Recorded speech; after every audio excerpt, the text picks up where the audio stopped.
প্রিয় দর্শক মণ্ডলী, জর্ডান এবং উজবেকিস্তানের ইসলামিক ইতিহাস, ঐতিহ্য ও ইসলামিক স্থাপত্যের উপর নির্মিত সানকুইক ইসলামিক কাফেলা পাওয়ার্ড বাই স্বপ্ননিবাস অনুষ্ঠানে আপনাদের প্রত্যেককে স্বাগত জানাচ্ছি। দর্শক মণ্ডলী, শাহ-ই-জিন্দা নামটি আমাদের কাছে অত্যন্ত পরিচিত, কেননা এটি উজবেকিস্তানের সমরকন্দের উত্তর পূর্ব অংশে অবস্থিত একটি সমাধিস্থল। কিন্তু এই সমাধিস্থলকে ঘিরে এই শাহ-ই-জিন্দা এটিকে ঘিরে অসংখ্য মুসলিম নিদর্শনাবলী এখানে রয়েছে। আপনারা দেখছেন কি সুন্দর চমৎকার বড় বড় প্রাচীন দালান। এখানে একই সঙ্গে এখানে শুয়ে আছেন অসংখ্য মানুষ, অসংখ্য রাজারা। প্রিয় দর্শক মণ্ডলী, শাহ-ই-জিন্দা শব্দের অর্থ হচ্ছে জীবন্ত রাজা। এই নামের নামকরণের বহু ইতিহাস রয়েছে। দর্শক শ্রোতা, আমি দাঁড়িয়ে আছি সামারকান্দ শাহ-ই-জিন্দা বা হুসাইন বিন আব্বাস রাদিয়াল্লাহু তাআলা আনহু কমপ্লেক্স। কথা হচ্ছে হুসাইন বিন আব্বাস রাদিয়াল্লাহু তাআলা আনহু তিনি ছিলেন রাসূল সাল্লাল্লাহু আলাইহি ওয়াসাল্লামের চাচাতো ভাই এবং একাত্রে তিনি একজন বড় সাহাবী ছিলেন। তিনি এইখানে শুয়ে আছেন। এখানে আরো অনেক 43টি কবর রয়েছে। আমরা ইনশাআল্লাহ সেটি দেখানোর চেষ্টা করব। উজবেকিস্তানকে মূলত এলমে তাসাউফ এর একটি জ্ঞান চর্চার দেশও বলা হয়।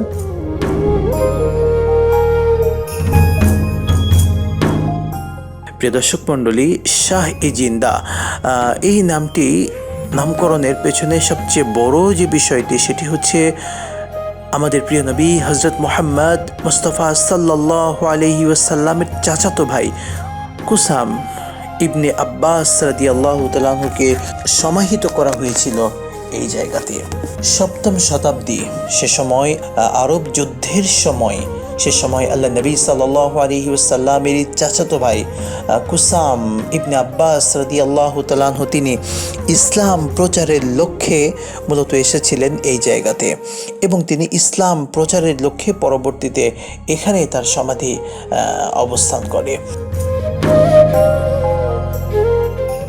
প্রিয় দর্শক মণ্ডলী, সবচেয়ে আশ্চর্যের বিষয় হচ্ছে পরবর্তীতে তৈমুরদের যুগের সেই বড় বড় দালানগুলো এখনও বিদ্যমান এবং সেই যুগের কারুকার্যগুলো এখনও খুবই চমৎকারভাবে আমাদের সামনে উপস্থাপন আমরা দেখতে পাচ্ছি। একই সাথে প্রিয় দর্শক, পরবর্তীতে যারা রাজা বাদশারা ছিলেন, পরবর্তী শাসক বৃন্দ, তারাও ইসলামের এই ঐতিহাসিক নির্দেশনাবলী, এই নিদর্শনকে তারা মেরামতের চেষ্টা করেছেন এবং এটার যথাযথ যত্নের চেষ্টা করেছেন।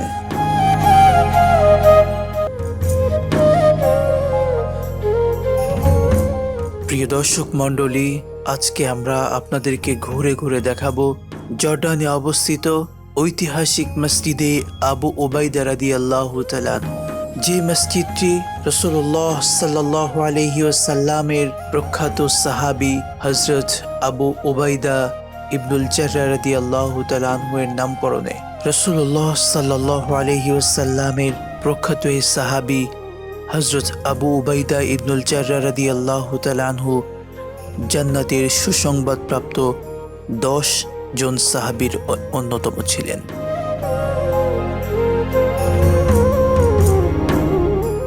আল্লাহ রাসূলের এই সাহাবী, তিনি ছিলেন চেহারায় অত্যন্ত উজ্জ্বল মুখমণ্ডল, হালকা পাতলা গঠন ও দীর্ঘ দেহের অধিকারী। তাকে দেখলে যে কোনো ব্যক্তির চোখ জুড়িয়ে যেত। তার সাক্ষাতে অন্তরে ভালোবাসার উদয় হতো।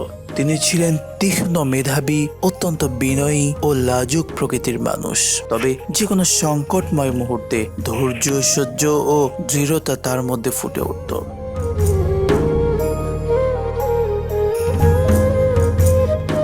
রাসূলের এই সাহাবী হযরতে আবু উবাইদা রাদিয়াল্লাহু তাআলা আনহু ইসলামের প্রথম দিকেই ইসলাম গ্রহণ করেন। তখনও প্রিয় নবী সাল্লাল্লাহু আলাইহি ওয়াসাল্লাম দারুল আরকামে অবস্থান নেননি।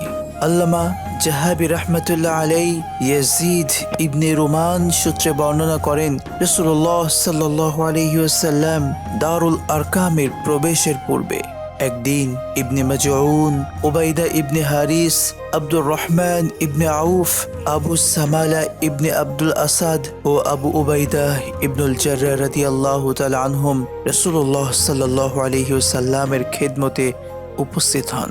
প্রিয় নবী সাল্লাল্লাহু আলাইহি ওয়াসাল্লাম তাদের প্রত্যেককে ইসলামের দিকে দাওয়াত দেন এবং ইসলামের সৌন্দর্যের কথাগুলো তাদের সামনে তুলে ধরেন। তখন তারা সবাই একসঙ্গে আল্লাহর এই তাওহীদের কালিমাকে গ্রহণ করে।